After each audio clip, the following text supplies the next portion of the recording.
Are you sure you are a Gentile? In my early days of the church, I used to believe the Brigham Young definition of the term Gentile.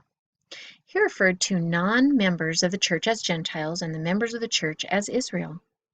Years later, after studying the Book of Mormon much deeper, I realized that the Book of Mormon refers to the non-Indian Caucasians who rejected the Book of Mormon at the time when it came forth, as the unbelieving of the Gentiles were referring to those who accepted it at the time it came forth as the believing Gentiles. Because of this, I have assumed that the Book of Mormon use of the term Gentile always includes all Caucasian people living in America during the time of Joseph Smith to the present.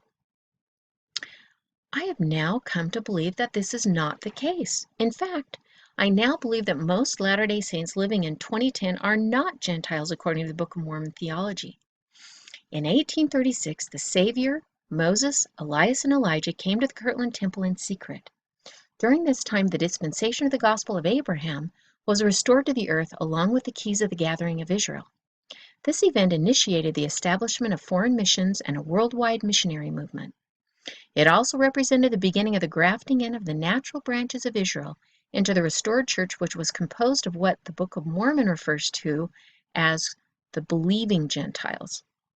This event, which is currently documented in Section 110 of the D&C, was intentionally kept secret from the Kirtland Latter-day Saints who had sacrificed so much to build the temple. Only Joseph Smith, Oliver Cowdery, and Oliver's brother, who recorded the event in a journal, appear to have known about it during the public ministry of Joseph Smith. It does not appear that the event was ever mentioned publicly during the life of Joseph Smith. Many years after the appearance of the Savior, Elijah, and Elias, Joseph Smith even gave a discourse entitled Elias, Elijah, and Messiah. Yet in this Nauvoo sermon he made no mention of the appearance of Elias, Elijah, and Messiah that had taken place previously in the Kirtland Temple. Although the Lord apparently did not want the Latter-day Saints living at that time to know about the event when it took place, it also appears that the Lord did want the Latter-day Saints to know about it at a later time, which is why he commanded Joseph and Oliver to have it documented in one of the historical records of the church. It appears he also eventually wanted some of us to understand the deep hidden significance of that event. I've felt for a long time that there must be a very significant secret meaning behind what took place in Section 110, and I've wondered why the Lord wanted it kept secret initially. I've also been curious to know why he did want it known by future generations. It's only been within the last year or two that I've begun to more fully understand the deeper meaning of that event. Although this article is going to be lengthy and will cover several topics, one of the primary things I'm going to suggest is that the restoration of the dispensation of the gospel of Abraham and the keys of the gathering of Israel and the taking of the gospel of the nations of the world that began in 1836 through 1838 represented the literal fulfillment of the following prophecy that Christ gave in 3rd Nephi. Quote, I will remember my covenant which I have made unto my people, O house of Israel, and I will bring my gospel to them. End of quote. That's 3rd Nephi 16.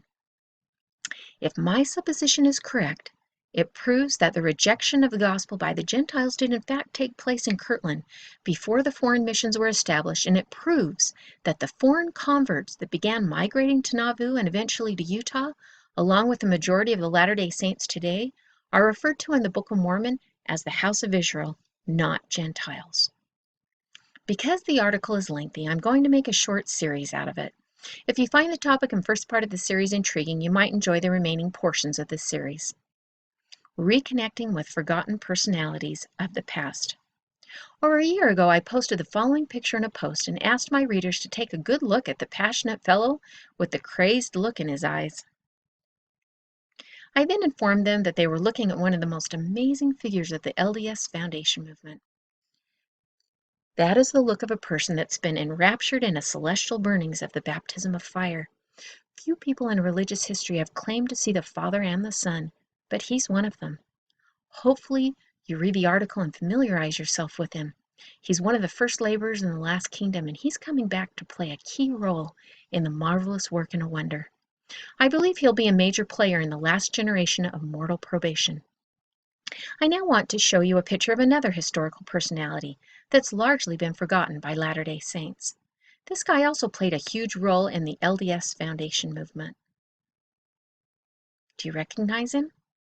He's another guy besides Lyman White that led a large group of saints from Nauvoo to establish a stake of Zion. It's curious that Joseph commissioned two separate people to lead a group of saints away from Nauvoo to establish stakes of Zion just before his martyrdom.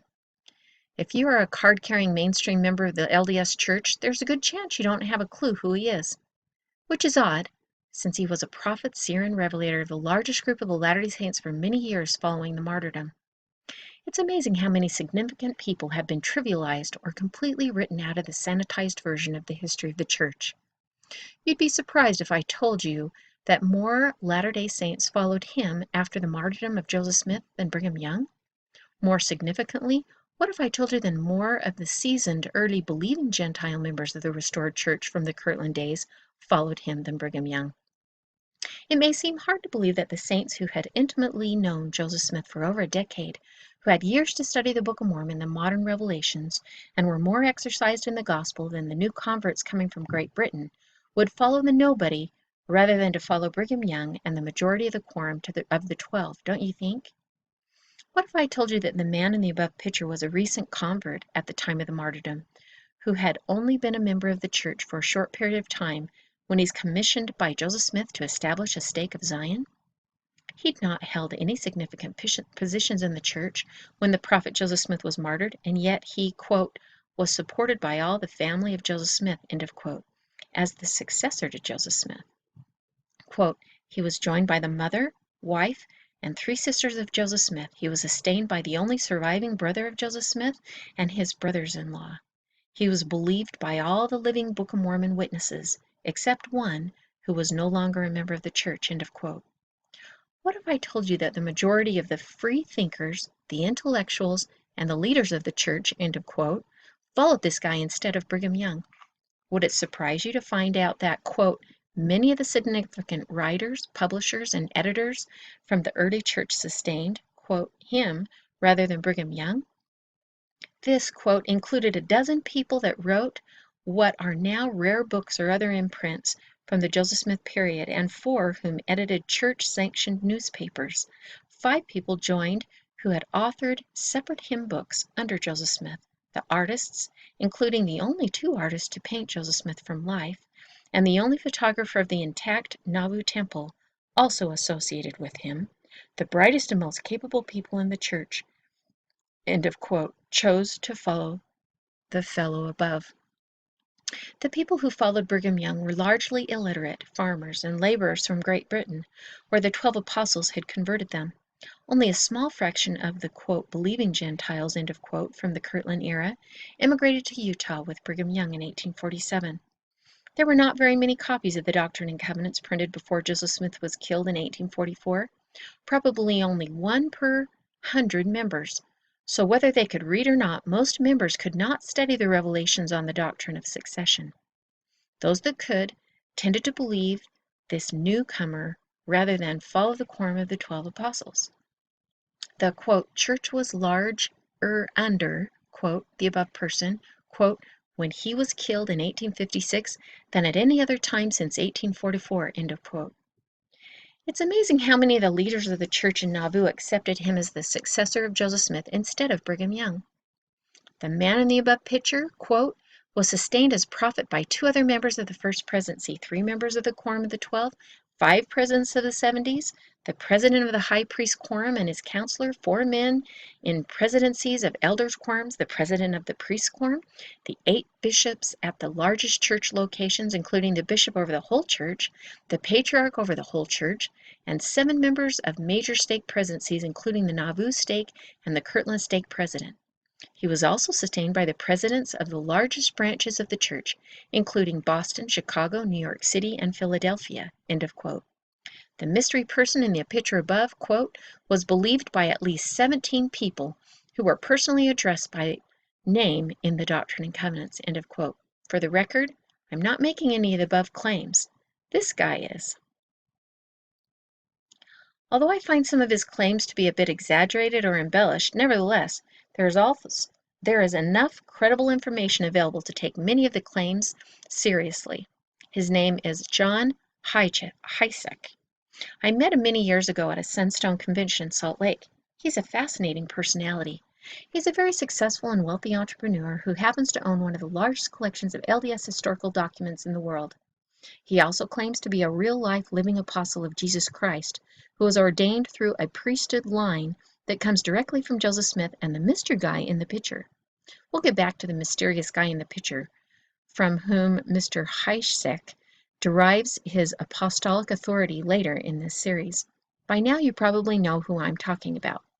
But first I want to cover a few other topics to show why the mysterious guy is so significant. Alternate voices to be continued.